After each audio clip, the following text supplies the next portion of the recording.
Bismillahirrohmanirrohim. Mana hozir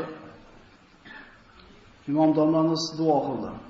Alloh taolo Qur'onda nozil qilgan oyatlardan biri Astagfirullah, Robbana la tuzigh qulubana ba'da idh hadaytana va hab lana min ladunka rahmatan innaka antal vahhab.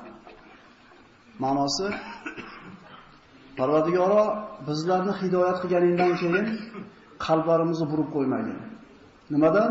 Haq yo'ldan.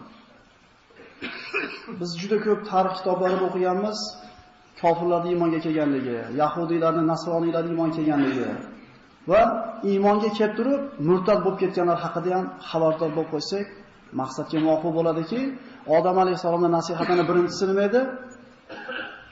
Farzandlaringizga aytinglar, dunyodan chiqib ketishligini esdan chiqarmasin. Agar men ham jannatdan chiqib ketishim mumkinligini esdan chiqarmaganimda, ehtimol nadomat etmasmidim. Iymonda Alloh taolo berdi, uni totib qo'yishligi mumkinligi haqida ham ozgina ma'lumotga ega bo'lsak, inshaalloh maqsadga muvofiq bo'ladi. Rasululloh sollallohu alayhi vasallamning oldida vahiy yozishlik darajasida payg'ambarimizga yaqin bo'lgan bir kishi bor edi.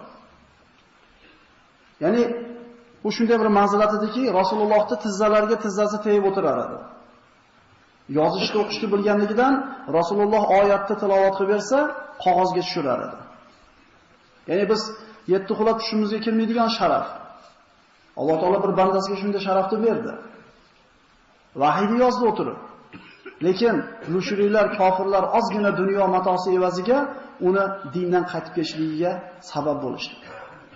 Ozgina dunyo matosini berishdi, dinini ana shu dunyoga yoki ana shu ozgina dunyo matosiga almashtirib oldi. Va ana shu fisq fujur bilan to'lib toshgan majlislarning birida mast bo'lib aroq ichib o'tirib aytadiki, men Muhammadning Qur'oniga o'zim tomonidan bir qancha bir noto'g'ri so'zlarni yozib tashlaganman, u o'zi o'qishni bilmaganligidan meni so'zlarim ham Qur'onda yuribdi deb mana shunday bir kufr so'zini aytadi. Shunda Payg'ambar alayhisolamga bu xabar yetganda Rasululloh sollallohu alayhi vasallam Sahih Buxoriyda bor duo qiladi. Parvardigoro, qudratingni, ajoyibotini mana shu bandangning ustida ko'rsatib qo'ygan. Ya'ni o'zingga qo'ydim bu bandangni dedi. Nima bo'ldi? Yolg'on gapirdi, kazzob dedi. Chunki birorta bir xatoni yoki birorta bir so'zni kirgizgani yo'q dedi. Biz bunga iymon keltiramiz, chunki Alloh taolo Qur'onda marhamat qilgan, inna nahnu nazzalna zikra va inna lahu lahafizun. Albatta biz bu Qur'ondan o'zimiz nozil qildik va albatta o'zimiz uni saqlab berguvchimiz dedi. Ana shu dindan qaytgan murtad o'ldi.